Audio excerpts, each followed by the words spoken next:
हरिओम नमस्कार। कल्याण सिंहपुर ब्लॉक स्थित नारायणपुर पंचायत श्री लक्ष्मी नारायण मंदिर प्रतिष्ठा वार्षिक उत्सव चलित मास 17/6/2024 सोमवार दिन अत्यंत श्रद्धा भक्ति सह अनुष्ठित होछि। नारायणपुर स्थित माँ श्री उमा राम लिंगेश्वर मंदिर अत्यंत प्राचीन जिलार अन्यतम। यह मंदिर प्रांगण परिसर अत्यंत विस्तार और सुंदर कारण यह मंदिर परिचालना कमिटीर पूर्ण प्रयास और वरिष्ठ व्यक्ति मानकर श्रद्धापूर्वक अवदान। आउ बड़ सौभाग्यर विषय आज श्री लक्ष्मी नारायण वार्षिक प्रतिष्ठा महोत्सव रे मुझे अंशग्रहण करछि। दिने 2013 बोधे 2013 रे चौधरी बाबू बोली जड़े थिले से आमे गोटे आश्रम निर्माण करियो बोली कहले आमको जगह टिके देखैतिले ए साइड आंब गछ पाखरे तले मो संगे ब्रजवल्लभ नायक आउ मंदिर पूजारी जो रामलिंगेश्वर मंदिर पूजारी जे थिले से एमिति अन्यान्य आम समस्त जाइतलु भूमि देखिबा केमिति कोन एटी आश्रम हेई पारियो कि नै देखिबा भूमि परीक्षा टिके करबा आ ठिया के देखिबा कोन ए जगह रे अछि।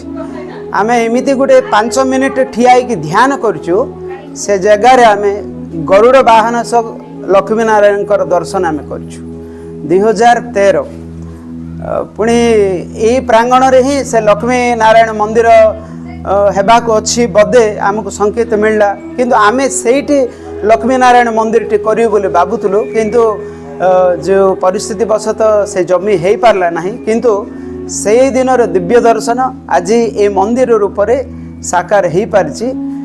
जानिबा दरकार ये जो रामलिंगेश्वर मंदिर परिसर होउछि गोटे दिव्य वातावरण एमती लक्ष्मी नारायण मध्य जगार विद्यमान है समस्त को आरोग्य आयु सद्बुद्धि समृद्धि प्रदान करने ये जगार प्रतिष्ठित होती। रायगड़ा बासिंदा को आमंत्रण अच्छी कार्तिक मासरे विशेष पूजा अर्चना होउछि शिवरात्रि मध्य विशेष कार्यक्रम रामलिंगेश्वर मंदिर होउछि सुंदर शास्त्र युक्त पूजन अर्चना आदि करछन्ते आमर विप्र गोष्ठी। मु अनुरोध करछि समस्त को रामलिंगेश्वर सह लक्ष्मी नारायण मध्य विशेष आशीर्वाद ने समस्ते कृतकृत्य हेबे बोली अनुरोध करछि। मो पार्श्वर अछन्ते ए नारायणपुर जगन्नाथ आमर लक्ष्मी नारायण मंदिर कमिटी वृंद सभ्य वृंद अछन्ते गत वर्ष मे 29 तारिख 2023 रे लक्ष्मीनारायण मंदिर प्रतिष्ठा होता।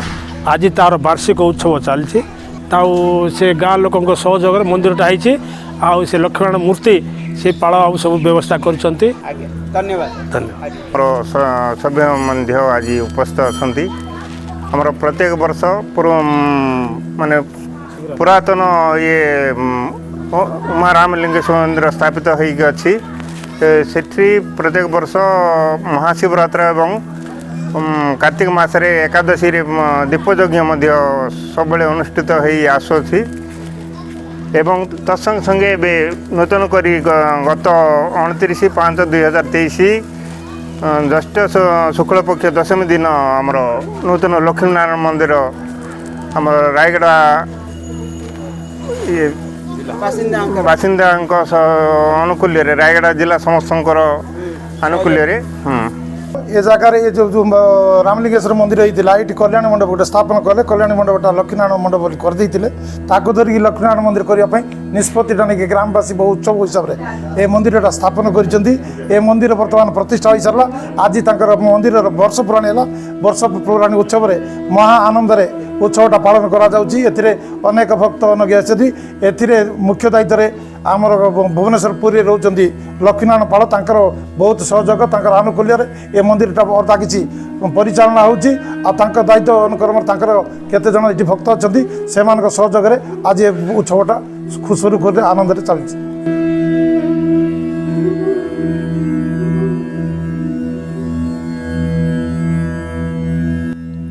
प्रांगण परिसर में प्रतिष्ठित श्री लक्ष्मी नारायण मंदिर अत्यंत रमणीय और महिमा मंडित। किंवदंती रही 2013 मसीहा यह मंदिर प्रांगण परिसर में स्थित जमीठारी भक्त मंडली सन्थजन आश्रम मठ करने निमंते ध्यान करुवा बेले लक्ष्मी नारायण को दर्शन करथिले। ଦିବ୍ୟ ଦର୍ଶନ ଆଜି ସାକାର ରୂପରେ ପ୍ରତିଷ୍ଠା ହୋଇପାରିଛି। ଈଶ୍ୱର ଚାହିଁଲେ ଅସମ୍ଭବ ବା କ'ଣ? ସମଗ୍ର ଜିଲ୍ଲା ବାସିନ୍ଦାଙ୍କ ସହଯୋଗ, ଦାତାମାନଙ୍କର ଅବଦାନ, ବିଶେଷତଃ ଏହି ଅଞ୍ଚଳର ପୂର୍ବତନ ବ୍ଲକ ଚେୟାରମ୍ୟାନ୍ ଧର୍ମପ୍ରେମୀ ଶ୍ରୀଯୁକ୍ତ ଲକ୍ଷ୍ମୀ ନାରାୟଣ ପାଳଙ୍କ ପୂର୍ଣ୍ଣ ଅବଦାନରେ ଏହି ମନ୍ଦିର ପରିପୂର୍ଣ୍ଣ ହେବା ସହ ମନ୍ଦିର ପରିଚାଳନା ପ୍ରତି ମଧ୍ୟ ତାଙ୍କର ଅବଦାନ ରହିଛି। ପ୍ରାତଃ ବିଶେଷ ପୂଜାର୍ଚ୍ଚନା ସହିତ ହୋମଯଜ୍ଞ କାର୍ଯ୍ୟକ୍ରମ ସଞ୍ଚାଳିତ ହୋଇଥିଲା। ପୂଜ୍ୟ ଯୋଗୀ ଶ୍ରୀ ଚୈତନ୍ୟ ରାମଜୀଙ୍କ ଉପସ୍ଥିତ ଓ ଭକ୍ତମାନଙ୍କୁ ସତ୍ସଙ୍ଗ ମାଧ୍ୟମରେ ମାର୍ଗଦର୍ଶନ କରିଥିଲେ। ତତ୍ସହିତ ମନ୍ଦିର ପରିଚାଳନା କମିଟି ଦାତାମାନଙ୍କୁ ଅଶେଷ ଶୁଭ ଆଶୀର୍ବାଦ ଧନ୍ୟବାଦ ଦେଇଥିଲେ। ପୂଜାର୍ଚ୍ଚନା ପଣ୍ଡିତ ଶ୍ରୀଯୁକ୍ତ ବଳଭଦ୍ର ତ୍ରିପାଠୀଙ୍କ ଗୋଷ୍ଠୀ ସଞ୍ଚାଳନ କରିଥିଲେ। ମନ୍ଦିର ପୂଜକ ବୃନ୍ଦାବନ ତ୍ରିପାଠୀ କାର୍ଯ୍ୟକ୍ରମରେ ସୁନ୍ଦର ଭୂମିକା ତୁଲାଇଥିଲେ। ଉକ୍ତ କାର୍ଯ୍ୟକ୍ରମରେ ମନ୍ଦିର ସଭାପତି ଲକ୍ଷ୍ମୀ ନାରାୟଣ ପୂଜାରୀ, ସମ୍ପାଦକ ହରିଶଙ୍କର ରାଓ, ବିଶ୍ୱକର୍ମା ମନୋରଞ୍ଜନ ମହାରଣା, ଶ୍ରୀଯୁକ୍ତ ବ୍ରଜବଲ୍ଲଭ ନାୟକ, ଉଭୟ ମନ୍ଦିରର କମିଟି ସଦସ୍ୟ, ପୂଜକ ସେବକ କାର୍ଯ୍ୟକ୍ରମ ସଞ୍ଚାଳନ କରିବାରେ ସହାୟକ ହୋଇଥିଲେ।